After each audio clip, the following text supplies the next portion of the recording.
In life, we're all motivated by something, and for Southeastern's Jaclyn Scholvin, it hits closer to home. The Lady Lions guard's time at Southeastern is coming to an end, but how she got to this point has been a journey that she'll always cherish.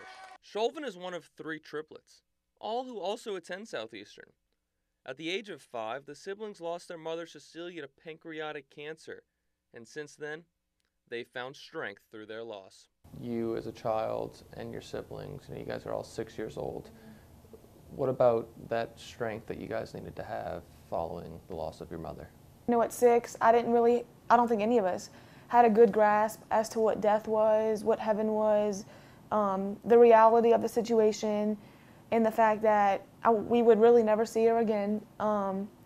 But I think at that time what was most important was to be surrounded by family, considering the situation. And, thank God, we are really so blessed that we have so many great people in our lives who try to make, the transition as easy as possible, being, the consideration of the loss and what it would do to us, not just at that point, but, as we went older and probably needed our mom a little bit more. It was hard. I just remember thinking, where is she, kind of more confused at that, and as I've gotten older, I've kind of noticed, like, you think to yourself, how could you miss her more than you already do, and you'll, like, I'll wake up or, like, a certain situation will happen and I'm like, man, what I would do to have her, to pick up the phone, it's really the smallest things that make the difference. And I guess most people don't think twice about it, people that have both parents, but like I said, I think in situations like this, family is so important. Cecilia Scholvin was a Southeastern graduate, even being named Miss Southeastern in 1986. But most of all, she was a great mother to 3 children. Now, I know at the time you were young, but can you just describe to me or tell me, what do you remember of your mother? I remember more so, like, physical attributes, the way she physically appeared to me. She kind of had a petite frame, a lot like many people from my mom's side of the family. Dark hair, always had her nails done, was really always, like, super sharp. I always remember thinking, you don't ever look bad, and I guess I'm kind of biased, but I remember even thinking, like, going wherever, just around the town to run errands or something, she'd be dressed up, sharp as a T, but other than, like, a couple of physical attributes, that's really all I remember. Following your mom's death, where did your biological father come into play here? Did he kind of go back to having you guys full time? Yeah, after my mom passed, I think back on those times, it was a lot of changing. It really was a lot of changing for all of us. My mom and dad had divorced, and, we would be going back and forth between, my dad's house and with my mom. But I think back on those times, and after my mom passed, my dad took us, full custody of all 3 of us, the triplets. And I don't think I could ever say enough, really, about my dad and the way he's raised us.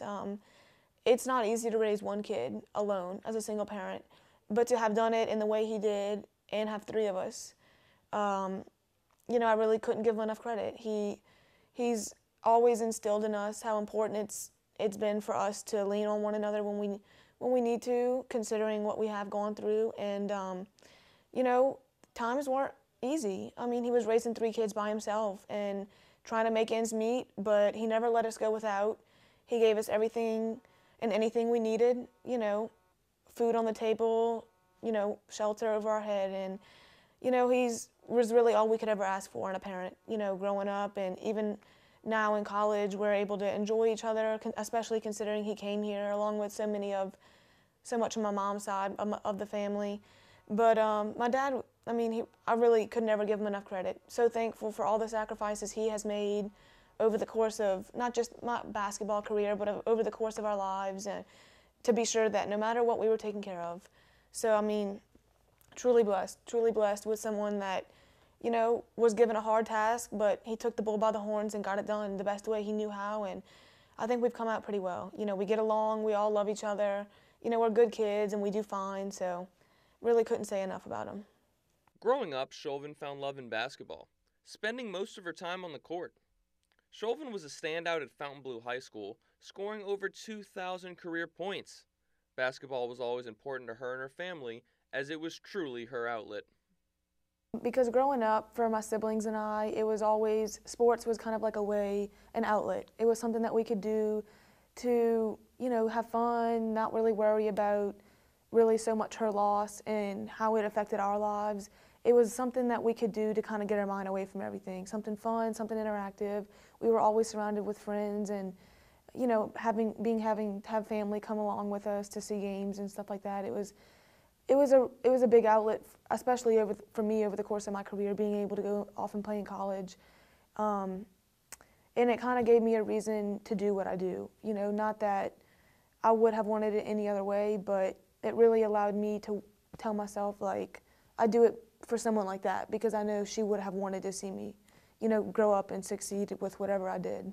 Entering her senior season, Scholvin was offered a full scholarship to attend Southeastern, an opportunity that she knew she couldn't pass up. You had a great career at Fontainebleau in high school. You were able to get a scholarship offer from Southeastern.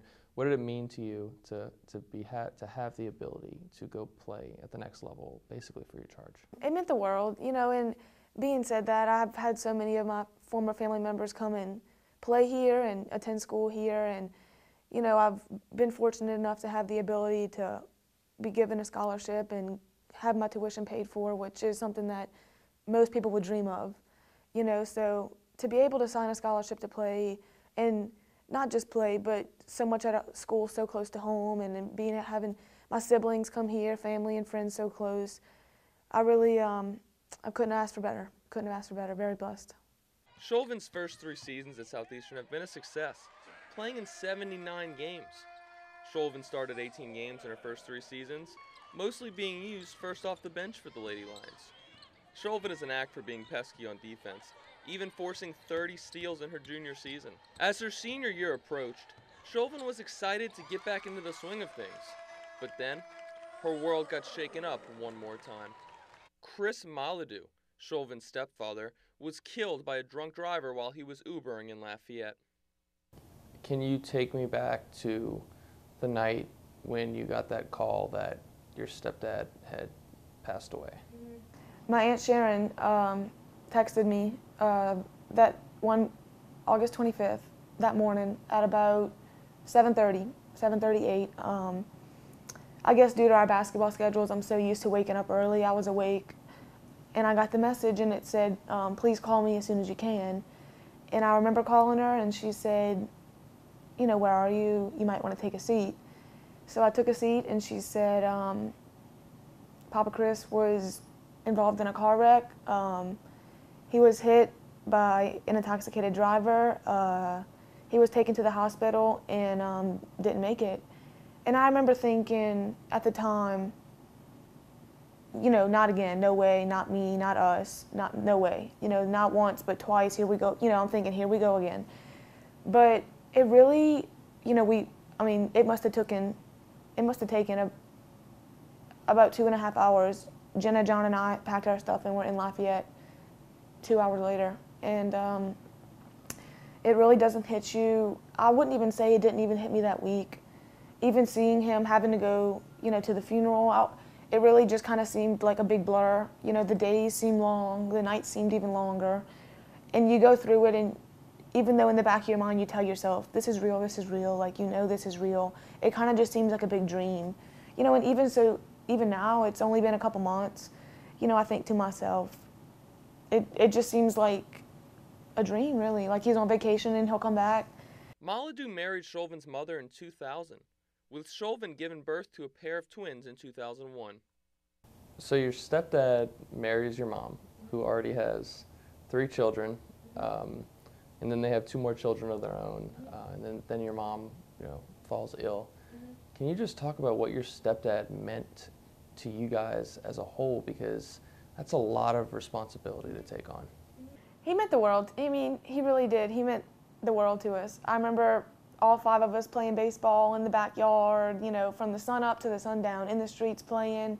It's just, you think, about situations like this, and you think, what would you do, or how would you react? And until you're really in that situation and it's really happening, I mean, really words couldn't ever express it. You don't really ever think it could happen once and then it happen again. But, I think for us, all 5 of us, this loss, I think, in a way, hurt so much more than our mom. Not that he meant more or anything like that, or that we loved him more. I don't think it had anything to do with that, but we just had so much more to lose and to miss. With my mom, we really didn't get a good grasp as to who she was. We didn't really have many memories with her. And, we're fortunate enough to have so many family members and close friends who have kept her spirit alive, never failed to let us know, how her personality and memories and stories. But with my stepdad, we kind of grew up with him. I mean, we lived with him, and he had raised us for a little bit of our lives, and we've always stayed in touch over the years. Of course, as a parent, we were all very close with him, and I think we just had so much more to miss with him because we had him for so much longer. Losing such a prominent figure in her life was hard, but Scholvin understands that this is her time to step up in her family's lives. Do you feel an increased need now to kind of step up in a way, or kind of be a leader to your family and just always be there for one another? I really do. I do. And I really felt that way before my stepdad passed. I felt that way just because I was the oldest of the triplets, and then considering that I'm continuing to play at the college level, I felt that of all of us, I really wanted it. I wouldn't have wanted it any other way than to carry that weight and that pressure, that I need to hold myself to a high expectation because, they look at me as an example, and they, footsteps to follow, and I need to do what I need to do to, be sure that I'm all that they need me to be whenever they need me to be, and even more so now, since my stepdad's passing, especially as a woman figure to them, do all I can to be the best mom, in a sense, the best that I can, the best that I know of. I'm only 22, so I don't really know much about motherhood or anything like that, but I do my best just to, be the best I can for them, the best I can, and the best, whoever they need me to be, I'm there. And that's important in times like these. You really don't realize, how hard it is until you're in it, until you're living in the situation. And it's just, you hear God, people say God gives his hardest battles to his toughest soldiers, and that's what we all remind each other of. If God believes in us and our strength that much to be able to take 2 parents and still know that they'll be okay, then I think that's just a testament to God's faith in us, as siblings and family members of each other. So, life throws curveballs, and it's not so much how you react to them, but what you do after. So we're just, trying our best to live day by day, and some days are hard, some days not so hard, but you do the best you can with what you have, and you make the most of it. So do you think your story can kind of impact other people possibly going through the same thing or something somewhat similar? I think so. I really do think so. And I think we tell each other all the time, it's not so much what happens, but how you react to it. And, especially this year after our stepdad passed, I thought, wow, who would I be to have this great inspirational story to tell and to, share, to not want to help others. I find so much joy in being able to reach out to others who may need a helping hand and be able to do whatever I can, to make their life a little easier or relieve some stress they might be going through. Because I think after my stepdad passed, it made me realize just how precious life really is. It made me realize and appreciate all the people I have in my life and what they mean to me, because it really put in perspective how fast life can be taken from you. Really like that. So, I really hope and pray that over the course of, not just the rest of my career, but over the course of my life and finishing out college, I'm able to share my story and, in hopes and prayers that I'm able to inspire others and, make the most of it, because I really do think it could help so many, that maybe have gone through similar things.